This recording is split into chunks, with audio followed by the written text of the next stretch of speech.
I would like to welcome you in the very last panel of the conference. I will start with organizational comment. We need to finish at 5 p.m. sharp because there is bus waiting for us at 5:10 outside the building. And there are going to be two groups visiting the Jewish Museum, one which starts 5:30 and another which starts at 6. But both of them we all go by the same bus. Yeah? So, okay. So what we do now, we'll have 6 speakers, who each of them having 5-6 minutes to summarize the most interesting points of the group discussions. I will introduce the speakers very briefly, with only saying their name and the institution. To save the time, you all have the bios in our small book, and then we'll have a comment around 10 minutes by Jeff Olick, followed by a discussion if you still have a strength for the discussion. So the participants of the panel are Lars Boysen from German Historical Institute in Warsaw, Karolina Mikołajewska from University of Warsaw, Adam Mielczarek from Jagiellonian University Krakow, Konstantin Schmidt from Humboldt University, and Lubica Spasowskaja from University of Exeter, and Dennis Thorpe from Raleigh, North Carolina. And I would like to start. If I would ask the speakers to tell first the name of the panel they were participating in, and then give that short summary, and we'll start with Lars Boysen. The floor is yours. Let's see if this is working. Okay, can you hear me? Right. Well, good afternoon. I'll try to be as brief as possible. I'm trying to sum up our panel called Master Narratives in the Making. We had 5 speakers with 3 presentations on Poland and 1 each on Germany, or East Germany for that case, and Romania, so an interesting mix, but reference to Poland is obviously here. I will not now mention all the specific presentations in detail, but trying to find some common denominators or bottom lines. So master narratives in the making, as we know, historiography in general is a creative process. We all make history in a way, we try to, but master narratives speaks of processes where this activity is more directed, more focused, and more very often politicized within in this case, post-revolution societies. So crucial in this process is our question about actorness, so who does what, and to take into account one of the comments we got from our commentators, Marcin and Jeffrey, against whom do they argue, which is just as important. And what is the purpose, what goal are they pursuing? So one thing I found we had in common was that the actors who are trying now to craft or recraft memory are guided by a certain disappointment, at least disagreement with the post-1989 development in their societies. The reality that they observe is not to the liking, to put it in a bit general way, and they're trying to reshape it according to a vision of history in which, and this I think is crucial, they divide historical actors into more or less black and white camps, and with one of these camps they identify themselves while trying to marginalize or defeat, so to say, the other camp. And this is done in a way, and particularly the agents we're talking about are, as a rule, people who have lived under communism, who are reared under communism, but trying to define themselves and the group they represent or claim to represent as not being products of communism, but rather stemming from a different source of historic legitimacy or actorness, so to say, in a way to divide the past into 2 clear parts, and to disburden their own part, the one they identify with, to disburden them in cases of cooperation with communism, either deny it happened or they try to explain it in ways of treason or error or else. So effectively we can observe empirically there are of course overlaps regarding agency between the old and the new regime, but this is try to be denied, we can observe a process of othering of communism. Communism is othered, is kind of trying to delegitimized or pushed out of the memory, or at least regraphed in a way that lets the own camp appear in a shinier light. And to give one example of a very interesting example on, for example, how feminism is identified with communism in order to delegitimize it, because of communism is illegitimate and everything associated with it is too. It's just one example.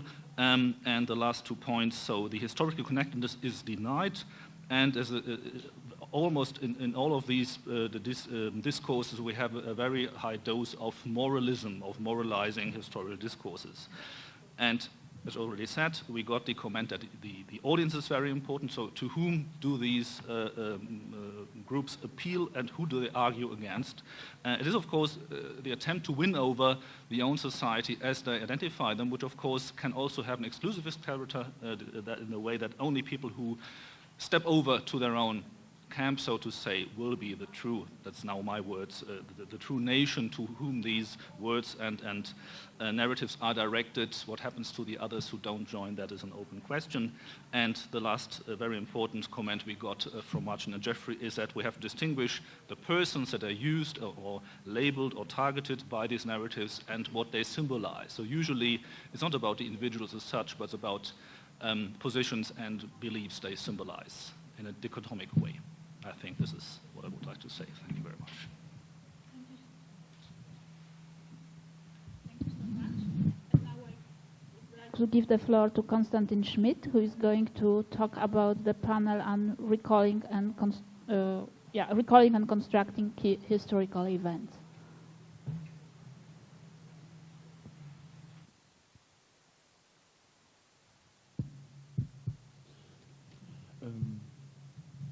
Dear participants of the conference, thanks for the interesting discussions the last days and the impressions and the ideas. I'm Konstantin Schmidt. I'm from Humboldt University, Berlin. I would like to present now the topic and the discussion of our session, recalling and reconstructing the key historical events, as Professor Kubik emphasized as a wordplay with our topic, that we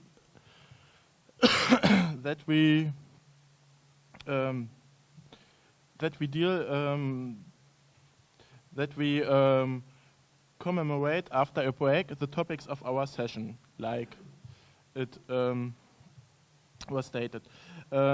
At first, Katja Does, who was interested in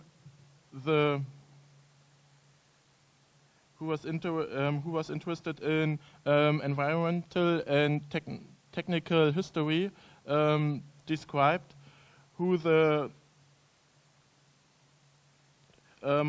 the earthquake in Armenia became a turning point. This event divided the time into an idealized before and an after, in which the people hope for a better future. In doing interviews, she found out that the earthquake was even related to the search of guilt, because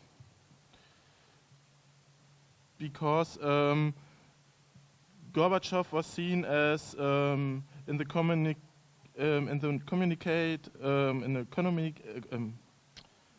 communicative memory as the main author of the earthquake. Secondly, Andrea Breit make in her presentation the point how Austrian reminds on the 1989 remembered on the she asked whether conflictive identity on the a collective identity on the events by the comparing of print media contributions and the exhibitions in 1989 and 2009. She emphasized that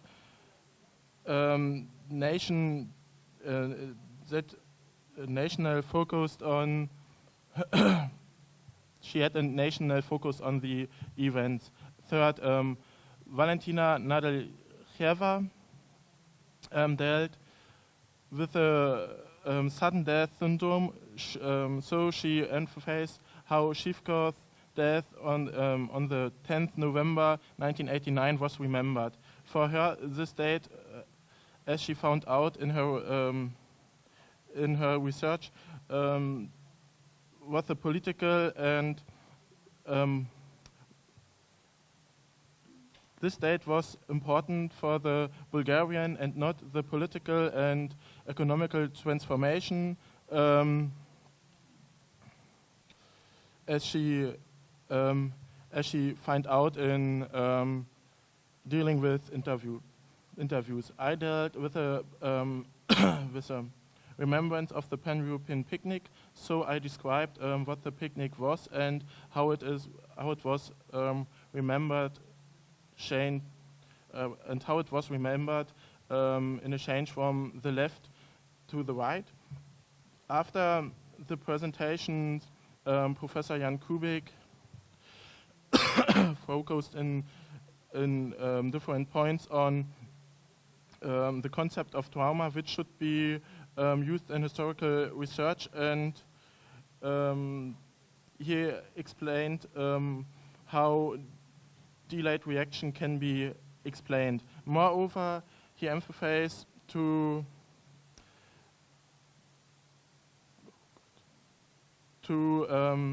the rethinking of the distinction of cultural and communicative memory.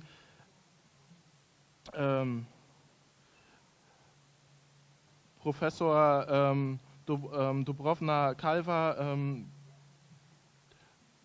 confirmed with the observation how important and proper analysis of the role of the media during the transformation and the later remembrance should be, and how it should be done in a suitable way.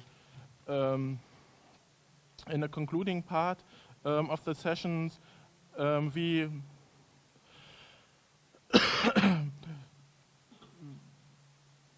we discussed about the different views on the shift of the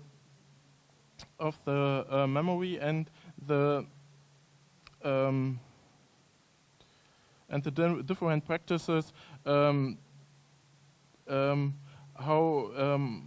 which approaches you can use. So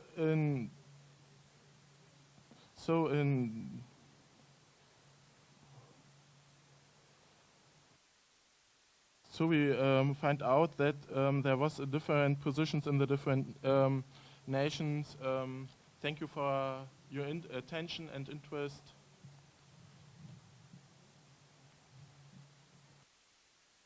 Thank you, Konstantin. I'll give the floor immediately to Dennis Torp from a group Religion, Ethnicity and Memory. We had an interesting discussion. I appreciate it. And our topic was religion, ethnicity.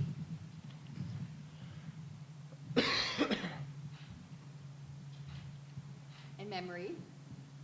And there were 6 papers, 3 on ethnicity and memory, 1 focusing on Kosovo and psychological and emotional factors that shape collective memory, what is discussed, what is silenced, 1 on the Georgian Abkhazian memory and the role of IDP historians, the differing perspectives that they brought, but also a sort of bridge building through work and friendship and practice, and then 1 on Romania about the December Hope and the Black March, and comparing how they were characterized through documentary and commending a more humble, self-critical approach in one of the documentary approaches.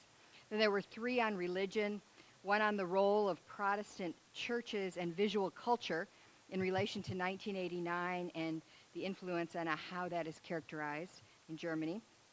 1 on Russia, the late Soviet years in the memory of Christian believers as a time of more change and openness and opportunity, but also fear and uncertainty and surprise. And then 1 on Lithuania on All Souls and All Saints Day practices with a suggestion of a focus on materiality and space rather than a privileging of narrative in exploring memory. And Professor Niethammer noted that there was a wish in the Romania paper for agency to make the first experience of revolution truth, and he reminded us that truth commissions and seeking those questions tend to be looking back, and they tend to be initiated by agencies from within the struggle, with South Africa as an example, and that they look at before, not the present. And the big question he sees is why are people initially unified, and then when they attain power, there's these differing oppositional views, and that the factors of difference become more salient when there's this new openness. Then he talked about transitional spirituality as a way to think about changes in Russia and elsewhere. And he reminded us that in the GDR it's important to talk about churches, Protestant churches, and not the church in the sense that it's talked about in Poland. It's not hegemonic, and that it's complex, and as he put, there's a Nazi trace everywhere in all families and interactions. And then he said he thought the notion of cemeteries as a place of finitude and reckoning and potential for connection between different people was appealing, but he was not convinced by it, and that it wonders what it would be like in Latvia, where there's more Russians, and whether the Russian experience was considered. And then Professor Wirch talked about the different approaches as the question of how to change or manage. Are we asking about how to change these conflicting memory experiences, or how to manage them? And he believes most of what we are talking about is really managing, and that ritual is one way to do that, but he believes that the distinctions made in history are also helpful as a management tool and as a challenge to regnant myths. And then in the discussion following, there was this response that history doesn't go to all issues, and the example of the Roma was given, that collective memory preserved that experience rather than historical record because of the way the participants, their life functions. And he believes collective memory also, somebody said they believe collective memory also raises motif and ethical consequences that are implicated in a different way than history does. And then there was a discussion about the significance of absence, that there are material traces perhaps, or material traces are gone, but there's still a presence that kind of signifies the absence, and how that is important. And then there was a discussion about, in Russia, what kind of God were people saying they were coming to, and the function of the dominance of the Orthodox Church. And then somebody, I thought this was a really insightful comment, said that we should think about history as another narrative tool, but it's not a narrative tool available to everyone to narrate their experience. So it's kind of a penumbra of different possibilities. And then Professor Nietheimer said that history may be small in the effect in public, and that the history from elders is important, but memorialization is still significant. And then he gave an example from Germany where subgroups function as advisors, or historians function as advisors in they are given resources to memorialize particular things. So the historians are in effect the curators, but it's a kind of dispersed memory. There isn't a central control from the government. And he talked about Germany as having a self-critical national historical view, and connected that with a loss of sovereignty in 1945, and then it being a very internationalized country. And then there was a question raised about whether this method of dispersal of resources and working with subgroups and historians might be a productive way to do conflict resolution.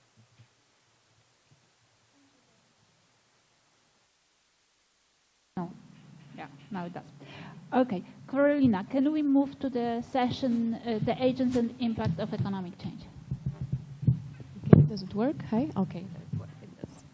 Excellent.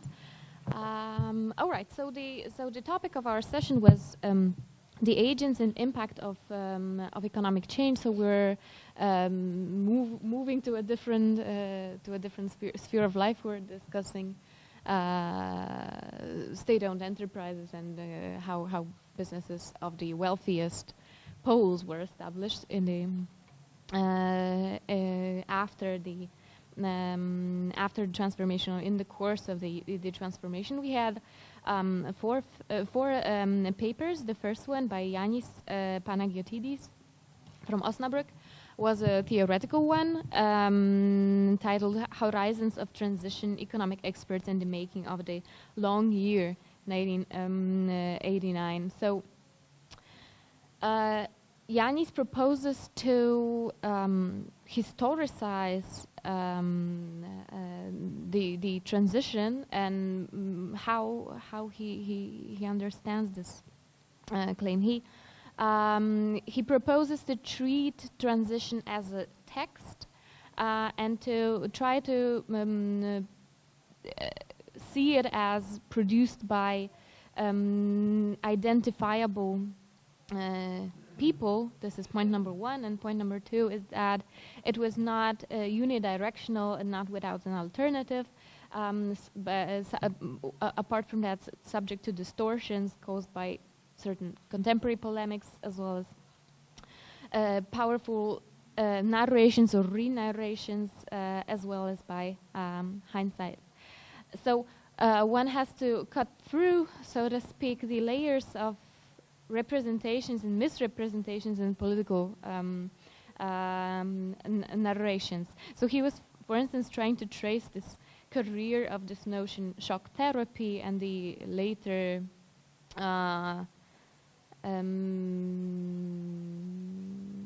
comments, for instance, by Jeffrey Sachs, who even rejected kind of a too broad understanding of this term. Also, in a further discussion, we have been discussing the issue. Why did a particular group of authors of the transition? Why is a particular agency ascribed to a certain very narrow group of representatives of a certain school? Yeah. So apart from that, we have three empirical papers based on biographical interviews. The first one presentation by Agnes Arp from Jena. Agnes was describing her research on private entrepreneurs from the GDR who have experienced, whose businesses were nationalized in early 1970s, and they have re-privatized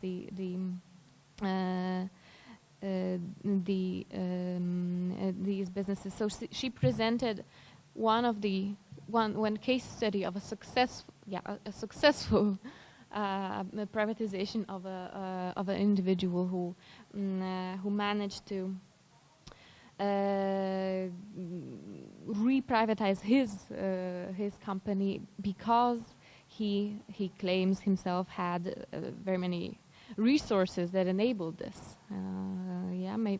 Unlike other entrepreneurs, small entrepreneurs. Kamil Lipiński, University of Warsaw, had a presentation called "Sailing to the Islands of Normal" about emergence of new Polish business elites. He has been interviewing some individuals from the top 100 wealthiest Polish businessmen, and he retells their stories about becoming an individualistic, also heroes of the of the transition who are treating their enterprise, their companies that they have established as these islands of normal, and how they are distancing themselves from what is collective, from the whole society, as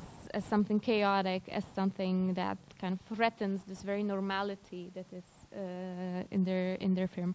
I had a last presentation titled "Remembering Privatization in the Polish Food Industry," where I summarized briefly the results of a biographical study on employees from the chocolate factory Ewedel in Warsaw and the Żywiec brewery, and how privatization is remembered. So I'm going to move very quickly to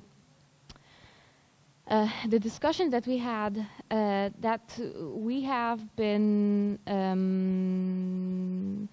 trying to follow the idea of that Yanis had of 1989 as an open moment, not a real seizure. So we came up with this.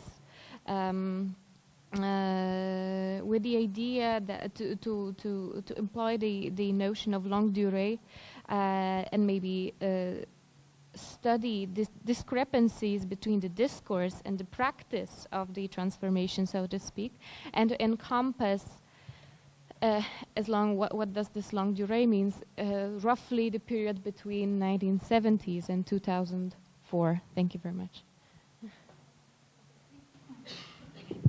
Thank you so much, Karolina. Can we now move to Adam Milczarek group?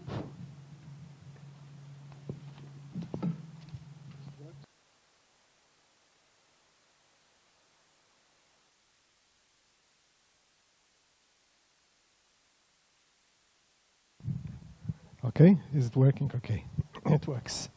So I was in the group led by Piotr Filipkowski that was entitled Experiences, Discourses and Biographies. And it was a very differentiated panel. We had 4 different approaches, the biographical approach, the oral history approach, social movement approach, and memory studies approach that were mixed in individual ways in every paper. And the papers, I think that they were in general about the clashes between the individual, common, local, group memories and the commemorations in general, the framing of the commemoration by the commemorating institutions and by media.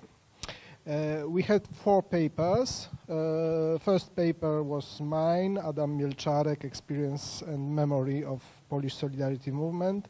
And I stressed the importance of the social movement approach. I think I gave some theoretical background to the comments I've made to Burkhard Olszowski's speech during last session. I stressed the importance of the consequences of the cultural outcomes of social movement that exist in Poland between '89. The second paper was by Kirsti Salu and Raili Nugin, and it was about the clash between the individual memories of people that were youngsters in '89 and the message of the museum, of the commemoration made in the museums. Joachim Glaser had a paper on football clubs from Eastern Germany, and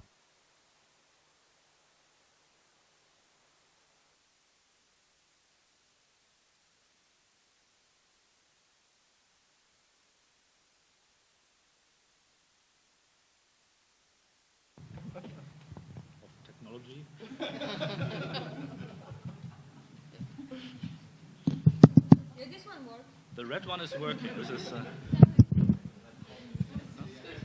And he showed us that the identity of football clubs shapes the memory of the events and gives a specific identity to those people. The last paper was by Cătălin Parfenev from Romania, and it was also on football, but it was an example of biographical approach, and a history of a man looking for his identity, looking for his place in the memory of the communism, of the communist past. So I think that we were speaking about the relationships between identity, the identities that were constructed in different ways, that were shaped by different institutions, different mechanisms, social mechanisms, that are in clash with the commemoration and the memories of other groups. And there were, of course, the influence of many factors like involvement, the activity made by those people, but also, for example, the age. If they were youngsters, they construct their memory in a different way than the adult people do.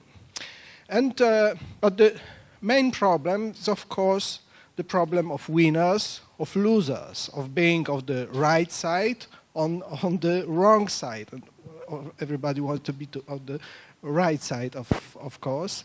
And the question of empowerment in the result of the changes, or of the powerless in the result of them. And we noticed that there are different levels on which the memory of the events is shaped. First, of course, the individual, and the good example was this football player looking for his place in the history. He gave to a scholar that he was speaking with the hints who he was, how should he be placed in that history. However, he was also he has also a national identity. That was a difficult identity because it was a Hungarian identity in Romania. So he clashed with his identity towards the state, the communist state, and from the other side, he was looking to stress, to confirm, to find his national identity. The second level was the group narrative, the group narrative, the group identity. That could be the small group, on relatively small group, like the group of fans, of football fans, of football club fans, and the bigger one that can be the big social movement narrative. And there are, of course, many levels of those identities and of the size of those groups. And the third level of these narratives, of these factors shaping our memories, are the commemorative institutions and political discourses, of course. And in the case of the youngsters from Latvia that confront their memories with the presentation, with the word that was depicted in the museums, we can see that their own narratives, their individual narratives are weaker. They're different than the narratives from the museum, and but there is no conflict. However, in the other cases, when the memory is shaped by group identity, these conflicts appear. So I think that the conclusion of our group is that people follow different group identities, and that our memory is also shaped on this local and sublocal level, and the influence of the commemorative institutions is to some extent in clash with those identities. Thank you. Thank you, Adam, so much. And this brings us to the last speaker, Lubita Spaskowska, who is going to talk about the group and generational memories. Is it working? It is.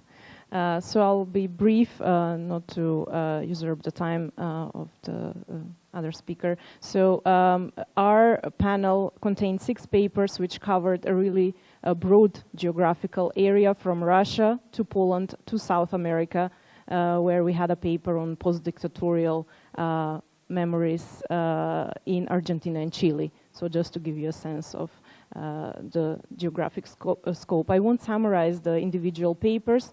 However, I would say that there was a very prominent uniting thread, actually, which was about the voices of non-elite groups. So all of these papers sought to trace the voices of ordinary men, quote unquote, and they talked or referred to counter-memory. So be it the disillusionment with labor relations in the contemporary context, or erosion of certain values like solidarity or the sense of social security. So we thought that this really goes back to the original mission of oral history, which was to account, to give voice to what Alessandro Portelli called the non-hegemonic classes. In that sense, 2 of the papers specifically addressed female narratives and how they differ from narratives by male informants. So, of course, our discussion boiled down to the core question of whether we can use generation as a viable analytical framework, or only when we talk about self-construction or self-representation.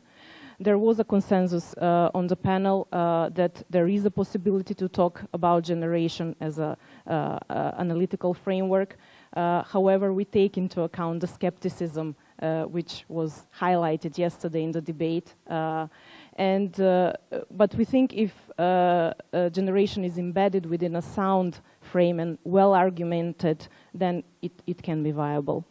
So Professor Alexander von Plato raised the problem of generalizing, be it talking about group memories or generational memories, and the need to really account for a diversity of voices. So not just to talk about small groups or isolated milieus, but always to try to account for the heterogeneity, the inherent heterogeneity of groups or generations. We also address the use of different sources, how they can be mutually illuminating or mutually exclusive, which can be beneficial in either way. And finally, that it could be useful to detect the most contradictory, let's say, narratives or memories, and the most similar ones, so detecting where there is maximum and minimum contrast, and then drawing perhaps what is in between, again, in order to account for a variety of voices. And last but not least, we addressed also the notion of acquired memories and appropriated memories, especially through the panelists who were presenting on Russia and the putsch of 1993, where they addressed a cohort who did not consciously have any conscious experience of this event and only experienced it through, let's say, official discourses.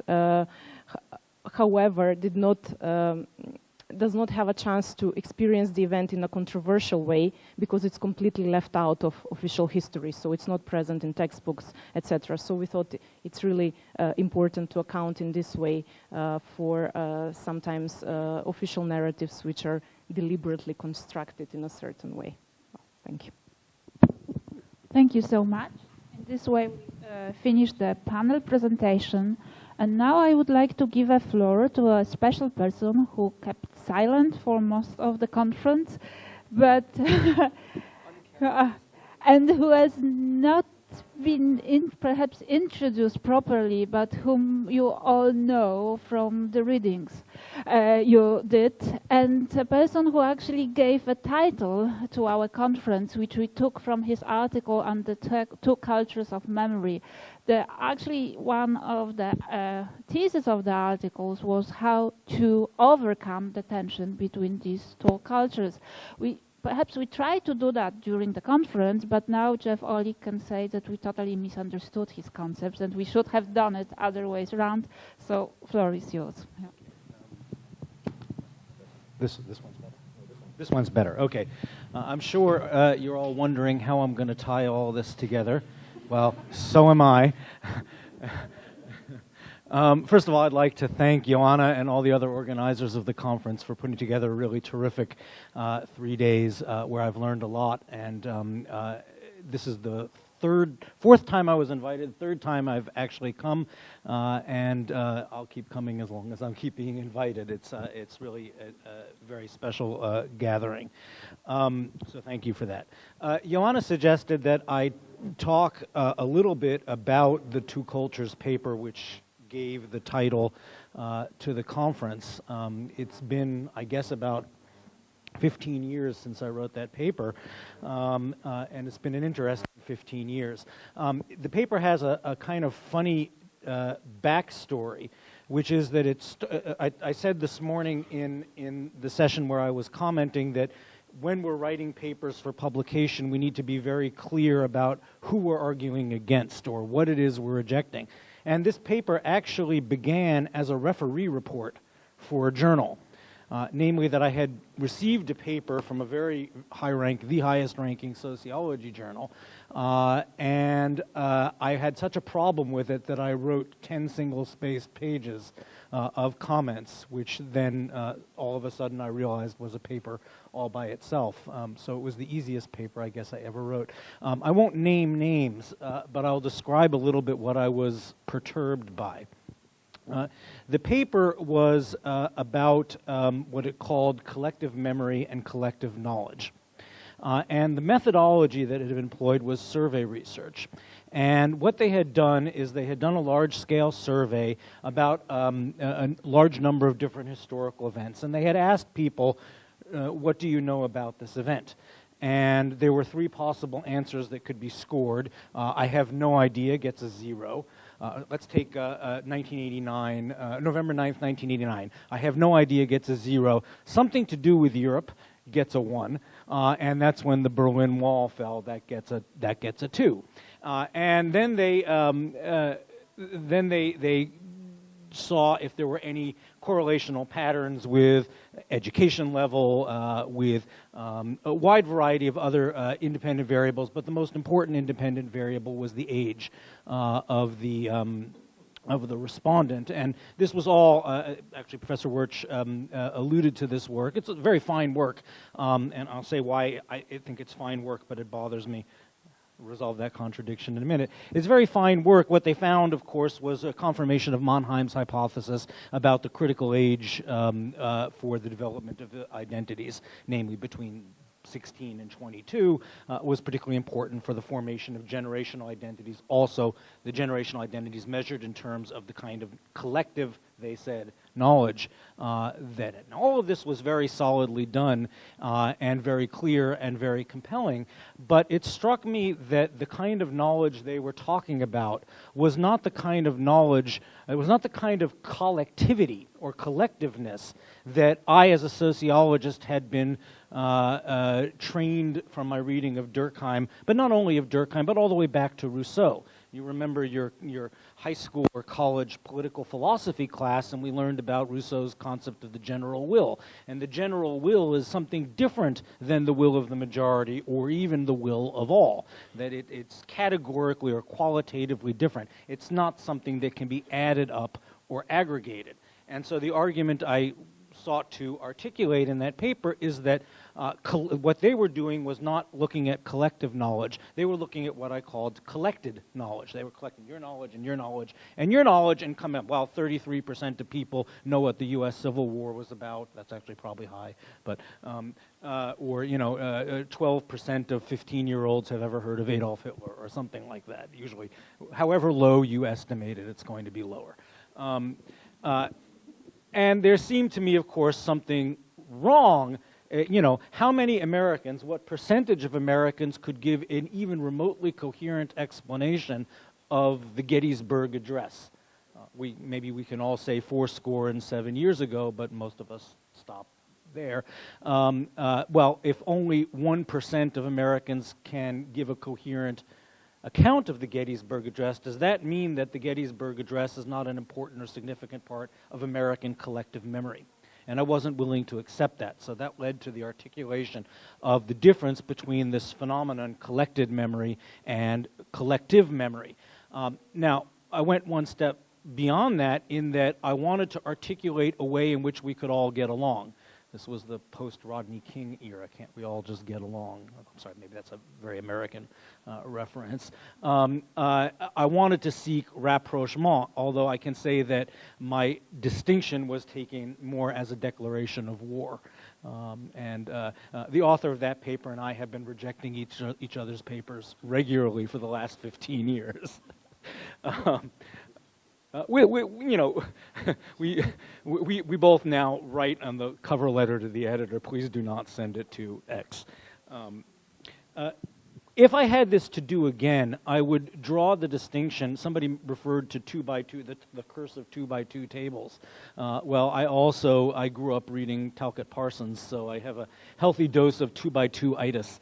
And what I would do is I would probably complexify it in reaction to some of the misunderstandings that have, in fact, come about, which is that the collective versus collected approach is not the same thing as individual versus society. The difference is that, as Halbwachs very clearly pointed out, all memory, even my personal memory, is already shaped by social frameworks. So there is no such thing as a primally individual memory that isn't already in some way social. By the same token, it's also true that actors and entrepreneurs, individuals, leaders, for instance, can have a powerful effect and speak in the name of the nation, and that's not necessarily collective in the fully Halbwachian sense. So what I would do is I would draw a 2x2 table, which would, of course, ruin the elegance of the paper, and nobody would quote it, and nobody would care. So I guess I'm glad I didn't do that.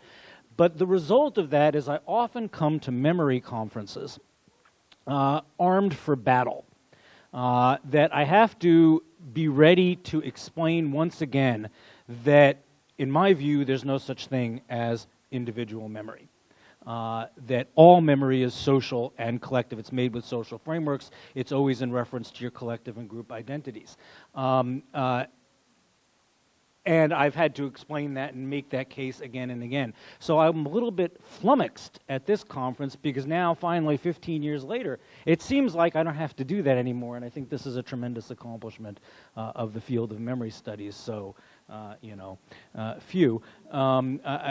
this is even the case when I'm talking. I was in a conference in May with, I was the only social scientist in the room. It was largely neuroscientists and psychologists, and it seems as if even the hard science view of neurological memory studies has come through notions like mirror neurons and the like, and learning theories to accept this notion. So I think the field of memory studies has accomplished what for me was one of its major goals. Also, what I think for Maurice Halbwachs was one of its major goals, which was to enable sociology to take over the world. Joanna also suggested that I say just, well, maybe a little time, that I say just a little bit about the relationship between memory studies and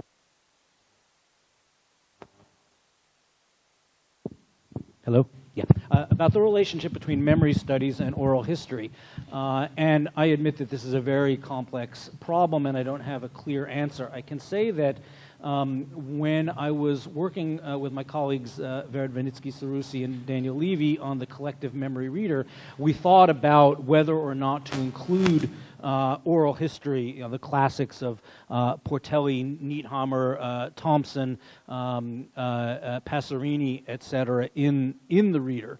And I'm sort of, it's more of a trivial reason than an intellectual reason, which is that there already was an oral history reader. And so the need for including that seemed less pressing, but we did make a sort of exclusionist decision because it seemed to us that, and this I'm sure is a naive and poorly informed view, that the overriding goal, not the only goal, but one of the overriding goals of a lot of the oral history that we had read was exactly as was just quoted from Portelli, which is that it was to give voice to the non-hegemonic classes, to give history to the people without history. Which is a recuperationist and preservationist role, and a very worthwhile role, but it seemed to me that this was more of a form of historical activism than the thrust of most of memory studies. And so we drew this artificial rule of exclusion, the other trivial reason being that adding another 200 pages to the book would have annoyed our editor. But by the same token, it was Portelli also, I believe, who, maybe it was either Thompson or Portelli, talked about the interest, the value of oral history. The scientific value of oral history was to study the gaps, the difference between the historical record and the systematic distortions and mistakes that people make in telling their history, that it wasn't merely getting down other people's stories, but studying systematically those differences and those patterns of distinction. And that seems to me a primary way for bringing oral history and memory studies into productive conversation with each other. So thanks again to the organizer, and thanks for all the stimulating papers and discussions that I've heard. Thank you so much. We still have around 20 minutes for the last round of the questions. So I suggest that I will collect 5 of them, and then you can ask them either to the panelists of the first round or to Jeff Olick. Anyone would like to raise a question? You're really tired. But yeah, we still have 40 minutes to a bus, okay? And there is no coffee outside, I'm not sure. Okay, Dobra. Just to make a question about the future of the memory studies. So what is after the corner? Yeah, when we. Okay. Oh boy. About the future of memory studies, because the question is, what is the next stage of memory studies? When we will go? This is not only for you the question; it's much more general. You want an immediate answer? Oh, I'm sorry. I was supposed to find the Sorry. Anyone else? Yeah. Sorry. Yeah, thank you very much also for the conference, for the organizing team and all the contributors. I was just thinking also from our session this morning that we're talking a lot about the actors and the levels, like individual, collective, agency, structure, whatever you will name it. But there has come up a topic in our panel session that I think is kind of en vogue. It's about emotions, and just to think farther, I think it would be really interesting to focus not only on memories in part of some intellectual thing that is then be seen in pictures or whatever, but also kind of integrate more the ideas of emotions. But I don't have a framework for that yet, but I mean, we want to organize more conferences like this, so this was just a suggestion. Yeah. Anyone else?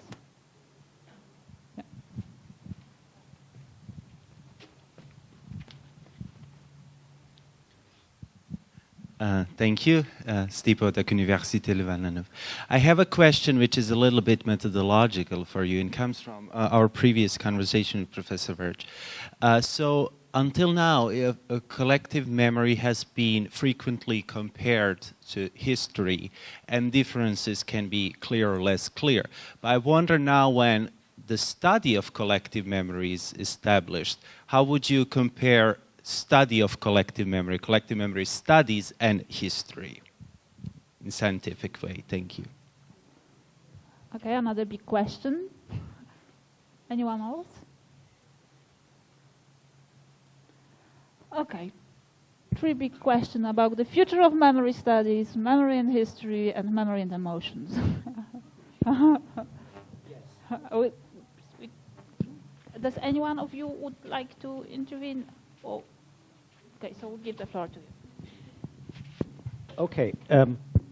Yes? Yeah. The future of memory studies, I referred this morning in my comments in the breakout session to a marvelous paper, which I'm advertising, not by me, by Astrid L., which appeared in a rather obscure journal called Parallax. Maybe the editor of Parallax is sitting here and is going to object to my calling it obscure. But the article is called, I forget the exact title, it's about traveling memory. And what Astrid did in that article is she traces out what she sees as 3 waves of memory studies. The first wave being the Hall blocks to World War II period, the development of the idea that memory is collective and shared and socially produced. The second wave being the mid-70s to mid-1980s, let's call that the Nora wave. The birth of Lieu de Mémoire to Koser's translation and edition of Hall blocks. And the return of interest in this concept. But most interestingly, she refers to the emerging 3rd wave of memory studies, which has many names, but for instance makes reference to Michael Rothberg's work on multi-directional memory, Astrid's notion of traveling memory, entangled memory, and the like, that seeks to overcome the idea that the main locus for collective memory is the so-called container of the nation state. That is looking for pathways and transits of the past at the subnational level, but also at the supranational level. And this was the topic that we tried to talk about one aspect of 2 years ago at the Regions of Memory conference. We were talking about regional memory systems. That is, that German memory can only be understood in conjunction with French memory and British memory and Polish memory. There's a East Central European memory system. There's a Northeast Asian memory system comprising Japan, China, and South Korea. There's the Latin American memory system. And so we tried to compare across, because the one thing they all have in common is they all are certain that they're unique, and they're not. So I think that the move towards the 3rd wave, traveling memory, memory studies beyond the container of the nation state, is certainly one direction. The second thing I would say on the future of memory studies is that it seems to me to be a period of productive consolidation. The evidence for that is that we no longer have to convince people that collective memory is not a metaphor. that there is such a thing. And what's happened is, just as Max Weber describes in politics, there's a charismatic phase and then a routinization of charisma. And I think it's a very good development that memory studies is entering its more routinized phase. Supporting dissertations, and the journal is well established, and there are more book series than any of us can afford to pay for, unless you're on the editorial board, and then they send them all for free, which is nice.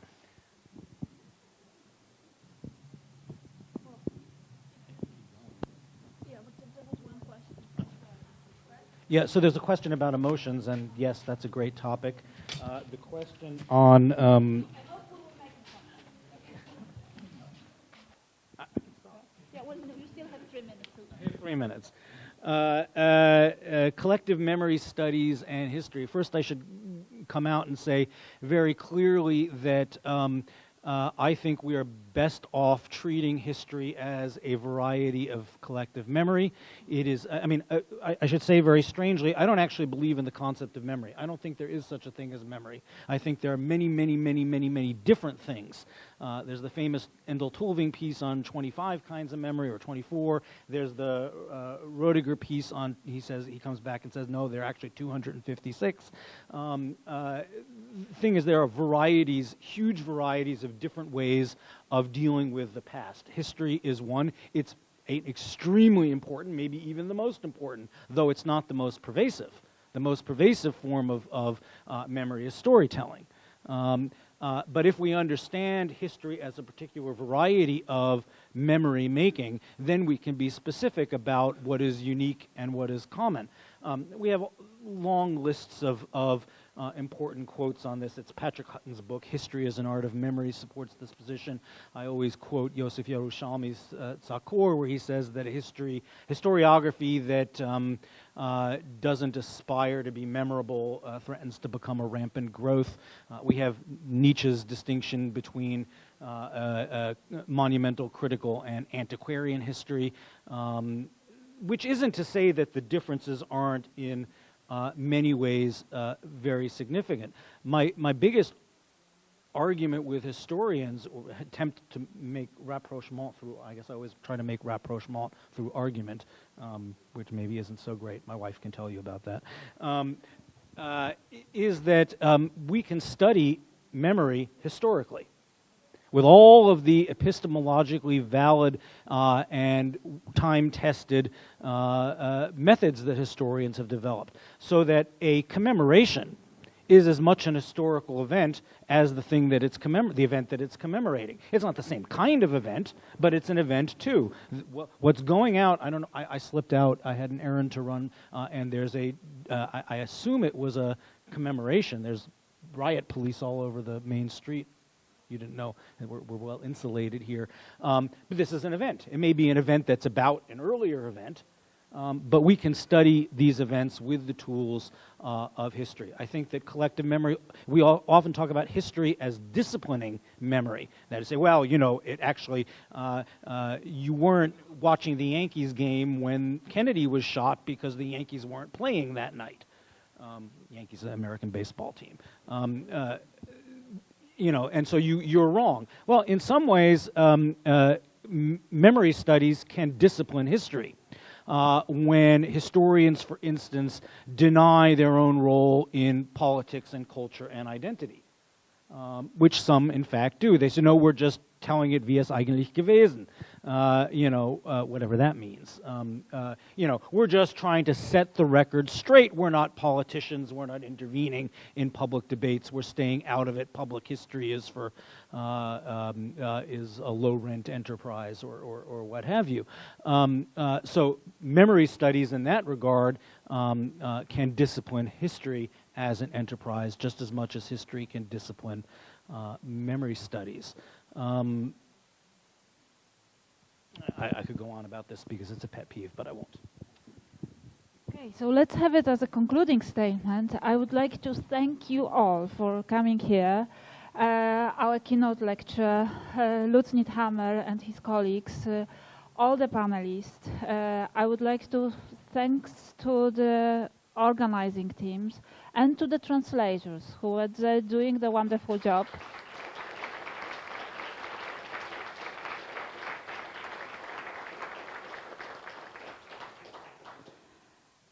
and all the sponsors of this conference.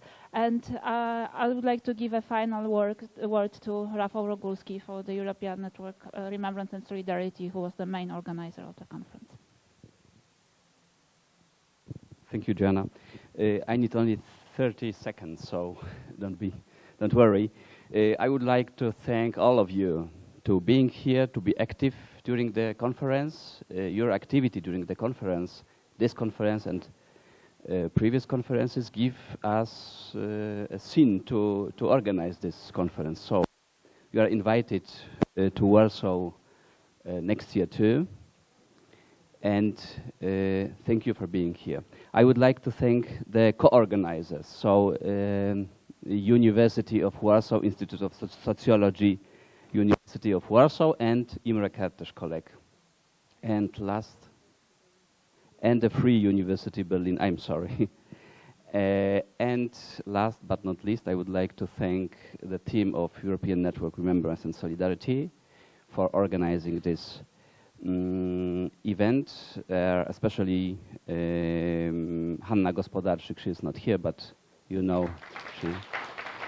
Thank you.